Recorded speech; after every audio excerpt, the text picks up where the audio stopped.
Hola, ¿qué tal amigas y amigos trabajadores? El día de hoy vamos a platicar sobre el emplazamiento a huelga de las sobrecargos de Aeroméxico, para la cual nos acompaña Humberto, que tiene amplia experiencia en el ramo porque trabajó muchos años en el aeropuerto de la Ciudad de México. Entonces, para dar un poquito de contexto, en este momento, como ya dije, hay un emplazamiento a huelga que vence el 1 de junio. El sindicato ASA está pidiendo 4.13% de aumento al salario. La compañía ofreció 3.6, lo cual fue rechazado. Esto fue el segundo intento. El primero era aún más bajo y además hacía una diferenciación entre los tipos de contrato A y B. Estos contratos pues ni deberían de existir. El contrato B están un 60% de la planta ahí incluido. No alcanzan siquiera los 2 salarios mínimos, no alcanzan créditos de vivienda, pues sus condiciones son aún peores, ¿no?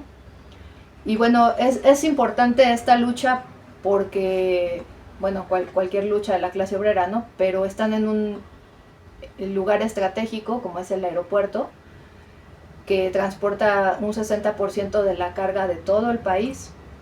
Entonces, estas mercancías que se transportan forman parte de la cadena pues, de suministro de las compañías, sobre todo imperialistas, que hay en México. Y además las aerolíneas están fuertemente ligadas al capital extranjero. Por poner un ejemplo, durante la pandemia aducieron una quiebra de Aeroméxico supuestamente, y el socio mayoritario, que de origen estadounidense, hizo que impusieran toda una serie de ataques a los trabajadores que el sindicato de ASPA y ASA aceptaron en aras de que la compañía se mantuviera a flote, pero que significaron recortes salariales, despidos, un empeoramiento de las condiciones de trabajo, como por ejemplo los horarios de los pilotos.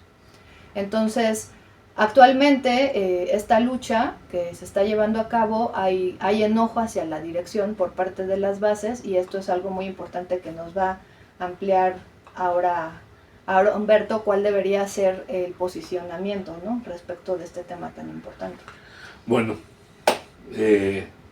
fundamentalmente hay una cuestión atrás de todo, atrás de esta lucha, y es la resistencia de los trabajadores al abuso continuo y profundo de la patronal imperialista en México y sus lacayos internos. Ese es, no solamente fue las promesas durante la pandemia de que con el recorte salarial y prestaciones y condiciones de trabajo iban a salvar a la empresa, sino que además se les ha impuesto, y ya lo están haciendo como norma, seguir haciendo esto.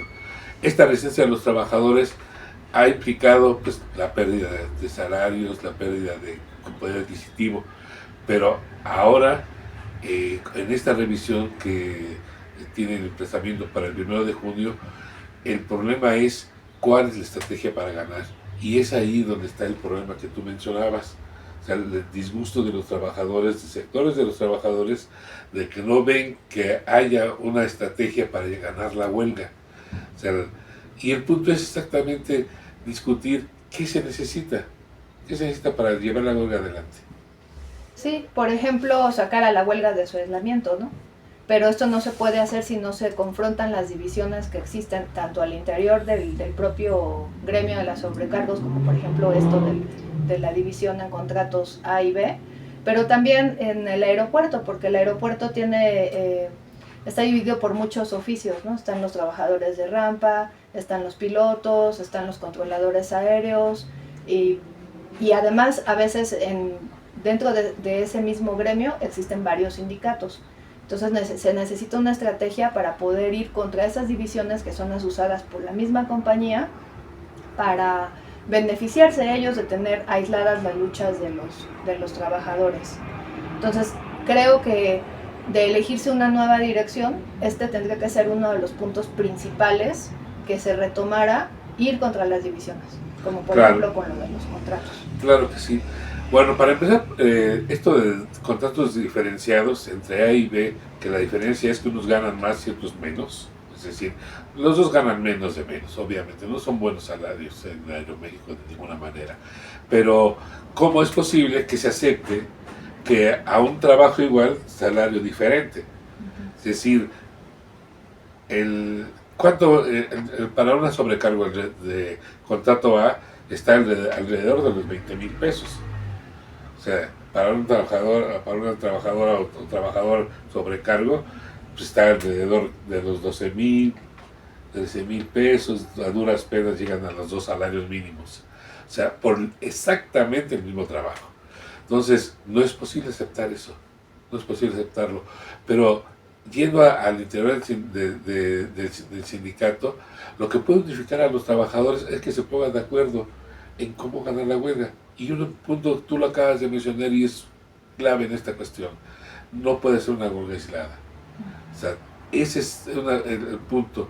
Hay que ganar a otros sectores del aeropuerto, de la misma empresa de Aeroméxico, los trabajadores de tierra, los trabajadores de tráfico, los trabajadores de rampa, los trabajadores de las oficinas, todos tienen que entender que tienen el mismo patrón. Pero bueno, eso es por un lado. Pero por otro lado, también fuera de la empresa de Aeroméxico están trabajadores con trabajadores igualmente miserables o peor. Entonces hay que rodear a las trabajadoras de solidaridad, a estas trabajadoras de cabina, hay que rodearlas de solidaridad, pero la solidaridad que se necesita es una solidaridad combativa. Es decir, se, vamos a luchar por esto. No vengo a apoyarte, o sea, de esto Ujú. cualquiera lo puede hacer. Sí, comunicados, pancartas o lo que sea, no es suficiente. Lo que se necesitan son acciones huelguísticas conjuntas por elevar las condiciones de salario, de condiciones de trabajo laborales y además en un área donde hay alto riesgo de trabajo y de impacto, ¿no? Es este otro punto. O sea, trabajar en el aeropuerto no es cualquier cosa. Bueno, todo trabajo implica riesgos, implica eh, cobro de factura en salud, en estabilidad, en muchas cosas. Pero particularmente el aeropuerto es un centro que genera frecuencias muy altas, que genera mucha contaminación. De hecho, eh, es un riesgo de trabajo trabajar en el aeropuerto, ya en sí.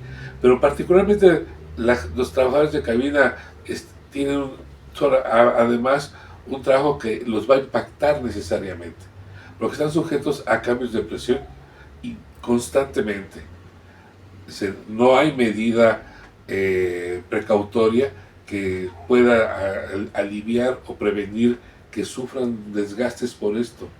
Igual las frecuencias que emiten los motores, no hay manera de evitar que tengan efecto sobre el cuerpo humano.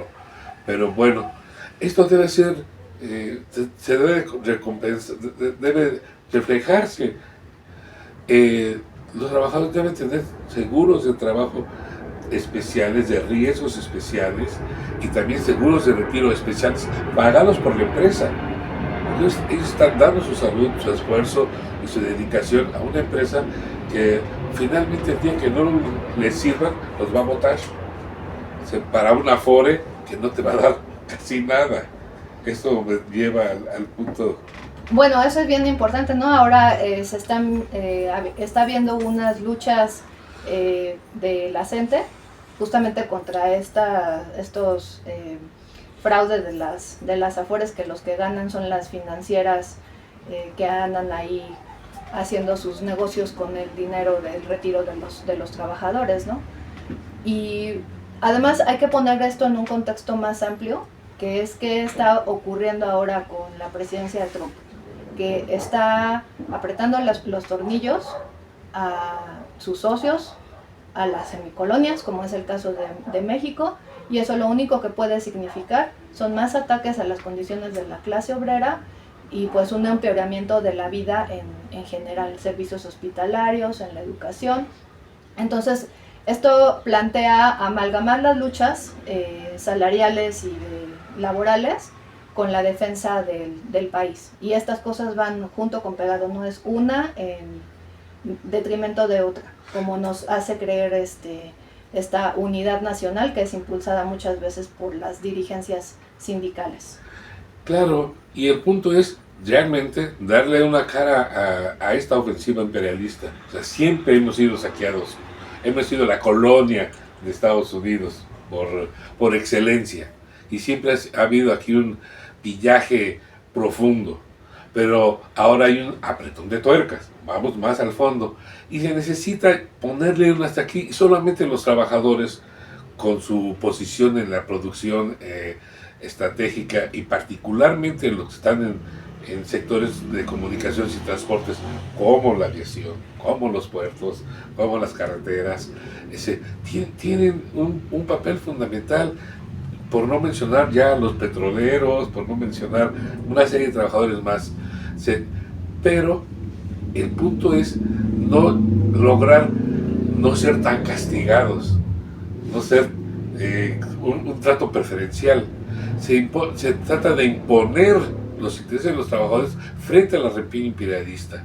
De eso se trata, luchar por la emancipación nacional. Sí, en concreto, ante esta situación del emplazamiento a huelga, se necesita preparar la huelga, se necesita unir a los otros sectores, tanto de los mismos sobrecargos, al interior del aeropuerto, extenderlo, por ejemplo, con la lucha de la gente que estamos viendo, y para qué, más bien, cómo podemos hacer esto, o sea, en lo concreto, ¿no?